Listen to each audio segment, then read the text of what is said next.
Hollie Foust with Bryant Consultants, and I'm here today with Jay Lewis, co-owner and vice president of Fifth Gear.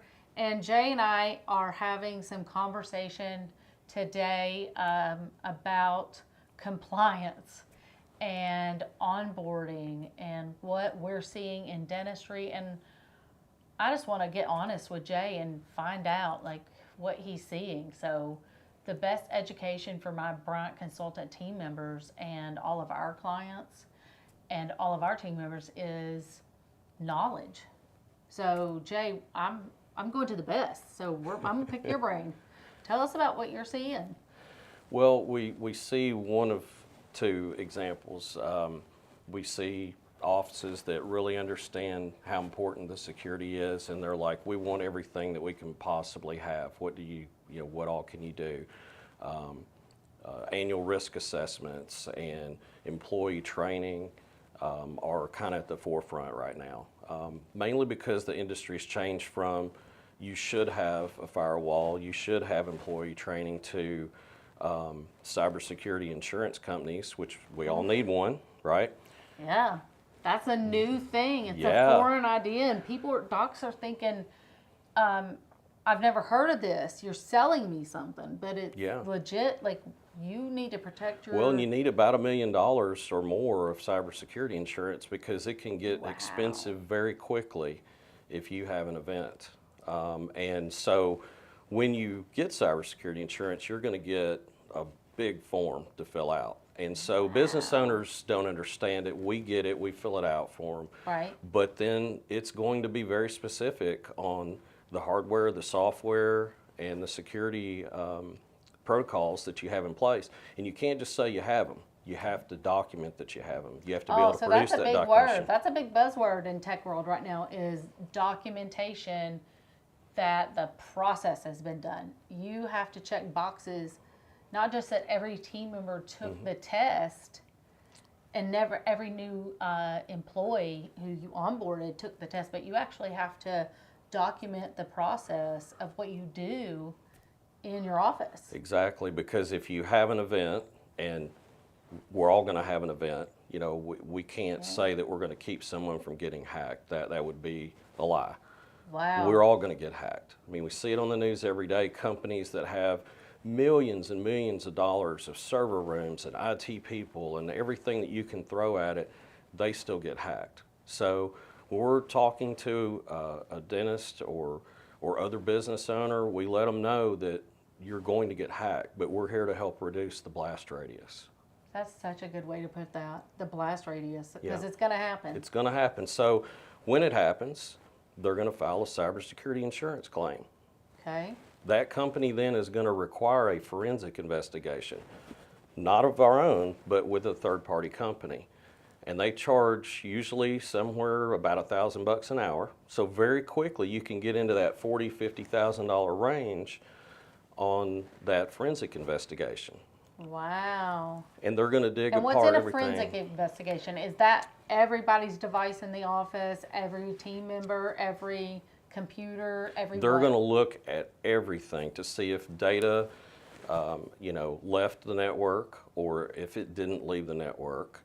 They're going to look at all of our security procedures. They're going to ask for all the documentation to show, because at the end of the day, the cybersecurity insurance companies, they're getting soaked right now. And so they're tightening up everything to try to have as many exclusions as they can, so they don't have to pay out as much. So they're not there to necessarily help as much as they are to kind of find fault. Like, did you do everything that you say you were doing? Where's the documentation? Right. And so... because they got to protect their own too. They have to protect themselves. So are you seeing more and more small businesses network and privatize to kind of stay alive, but to kind of like stay secure, keep their team members updated? Like, it's one extreme or the other. Either they're like, hey, throw everything we can at this. We don't want to be on the news. We don't want to be hacked. I value my livelihood. I like the things that I have and I want to keep them. Right. Or they put their head in the sand and they just kind of hope that, well, if we really don't address it, it's not really a problem.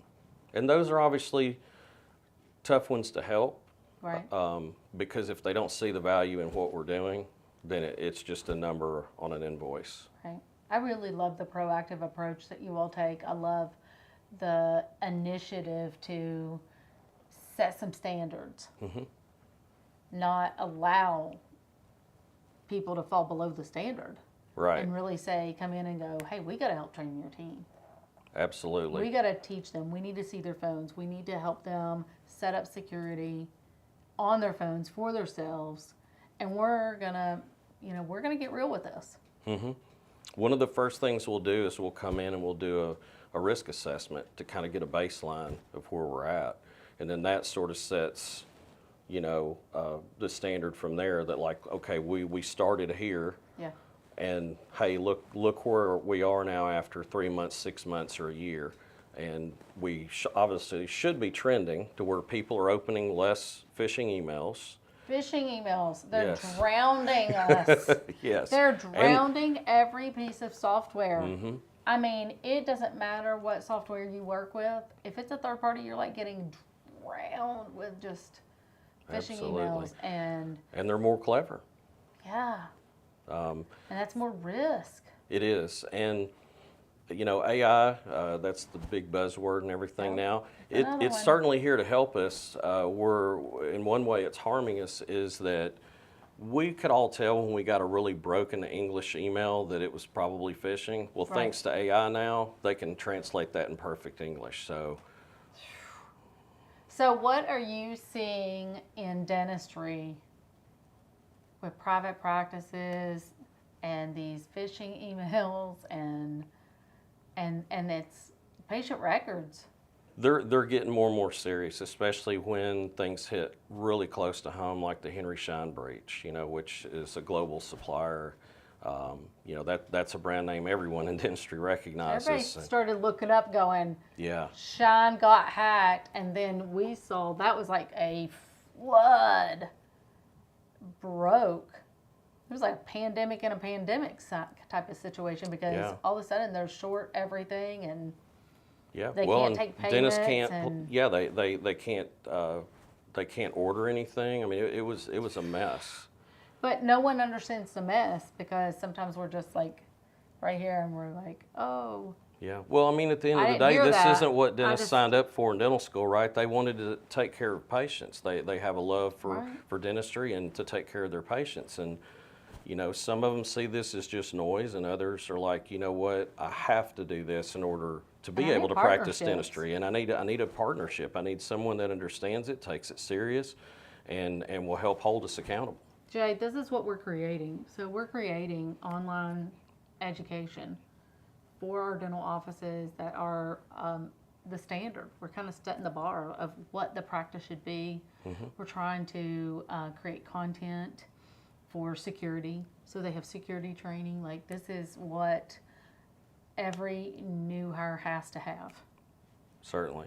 Here they have to go through this online training module.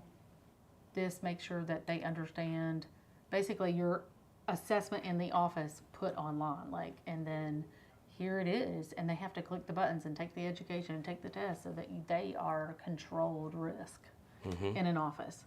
That's a Before good they way to ever put even it. I walk like in the that door. term But because that we're all controlled risk is vetted and spend time together and make sure that they're not going to basically bankrupt your company because they didn't onboard well. right. Doctors hate change and they hate inconveniencing people and they're shorthanded and they just need somebody to get going, but the risk And of and just and hiring somebody off the street and trying to train as you go. yeah, well, and you brought a good point that triggered a thought there is that, when there's a breach and then there's the claim and it was due to an employee clicking on a phishing email, the first thing they go to is how was the employee trained? When was the employee trained? And that type of thing. And so you have to have that Show me your documentation. checklist. Yep. Show me what you've done. Yep. We have a weekly micro training that goes out. It's 3 to 5 minute video. There's a little quiz that you can take. So, That is so again, for the freaking good. documentation, right? That Yes. And y'all have already created this quiz. Correct. Y'all already know the compliance. See, that's what I want to do at the practice is I want to have all these trainings by all these cool people who already are specialists in your field. that you all put out the training and you all keep the compliance and you all help partner with the doctors and make sure that we're less at risk, but do it in a way that the doctor has to do it in the onboarding, right? Like you onboard an employee, they have to take this. They have no choice. Right. Yeah. As soon as we plug that employee in to that dental office's list of employees, then they're automatically, they start getting everything. And then they get the weekly and they have to comply and they all have to take the test. Well, and then kind of fun behind the scenes for the dentist or the business owner is that, or the practice manager, is they can see everyone's employee index score. So they can kind of see who's doing the quizzes and who's not, or who's maybe not performing so well. Not obviously to get that employee in trouble, but who might need a little bit more attention, you know.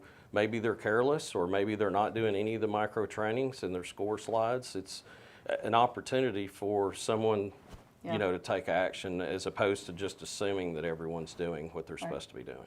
I tell doctors, you gotta, like, you're gonna stay a private practice if you have like great training, great commitment, and great compliance. Like, you gotta have those things.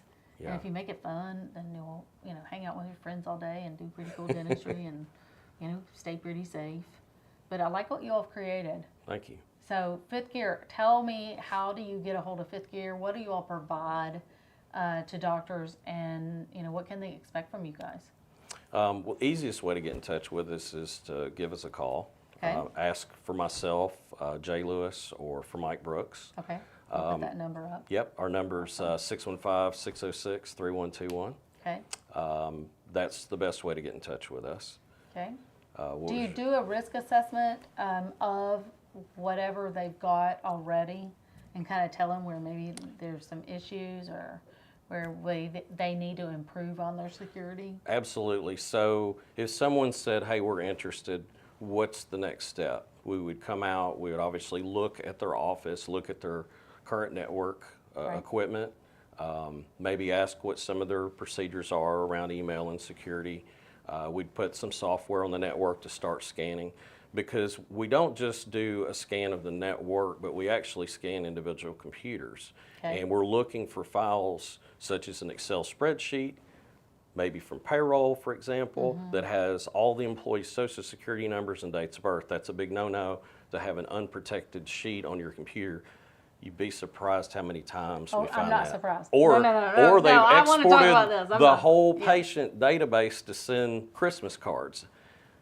And then they didn't take that back off. So now they have their entire patient database in an Excel spreadsheet just sitting there outside their network. But they think that it's in the cloud and that they're safe.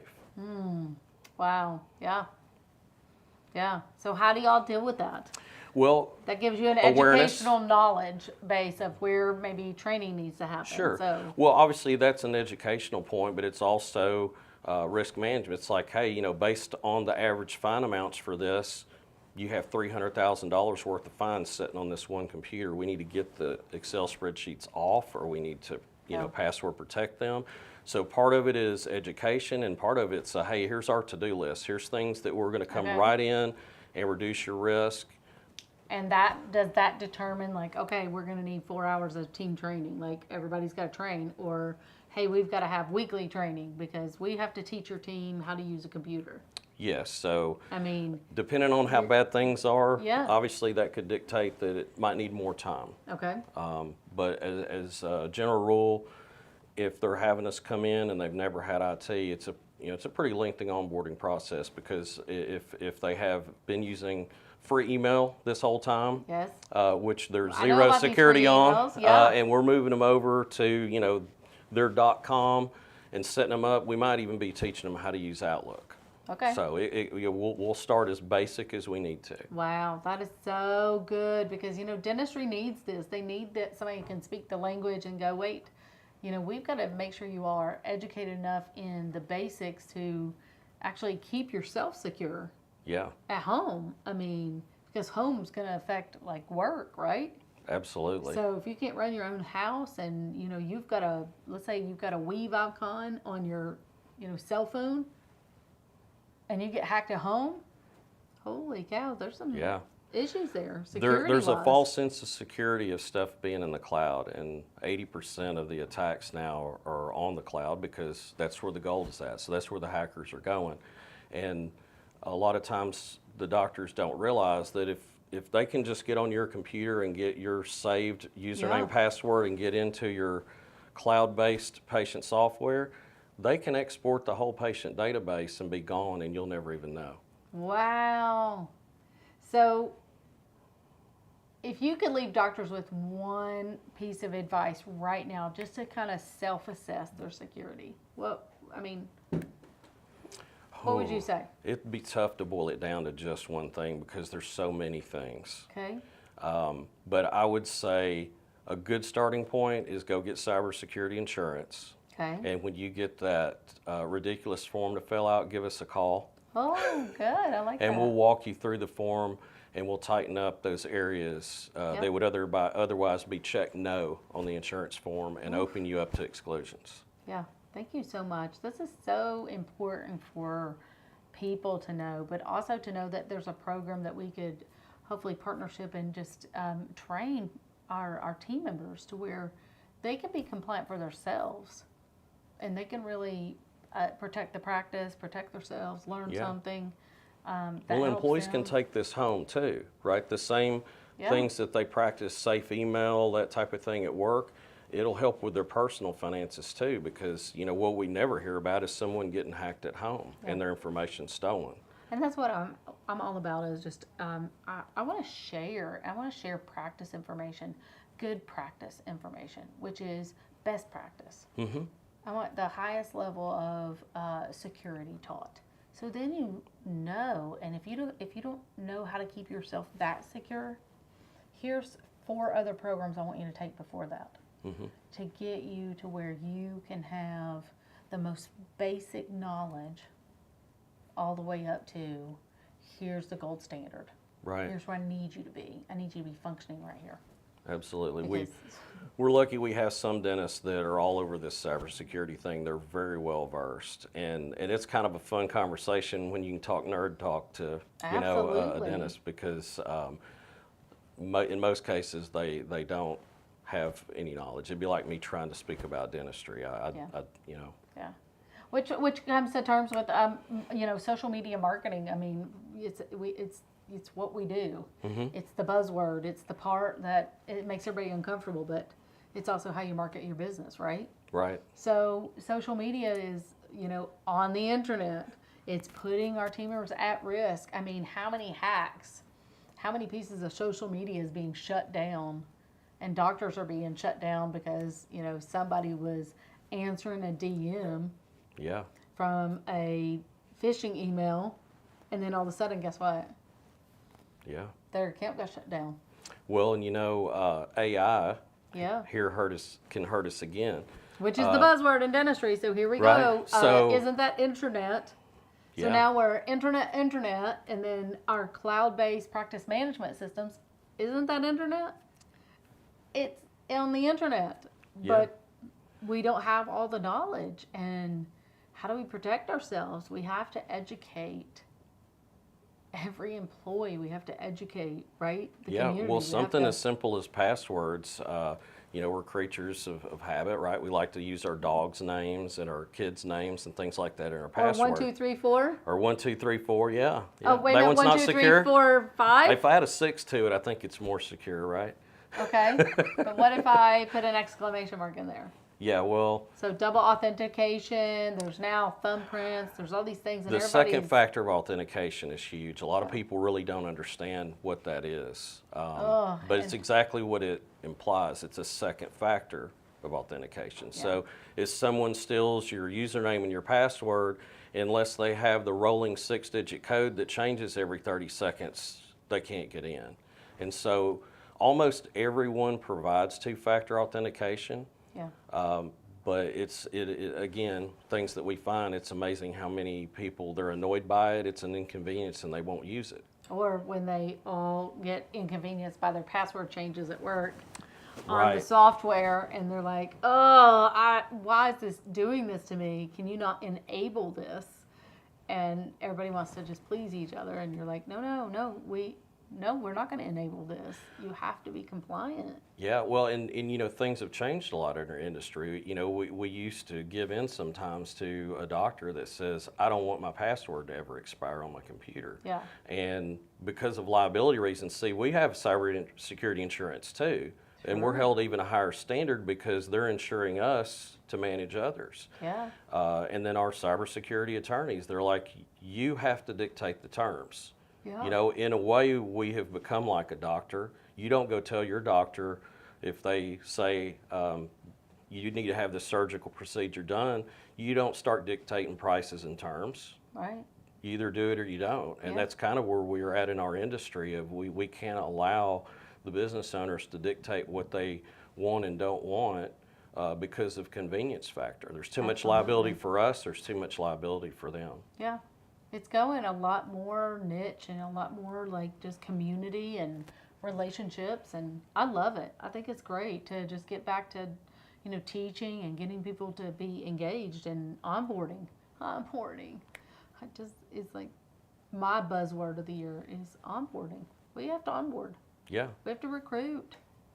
We have to, you know, get people to work and figure out with whatever their obstacles are, and we have to train them.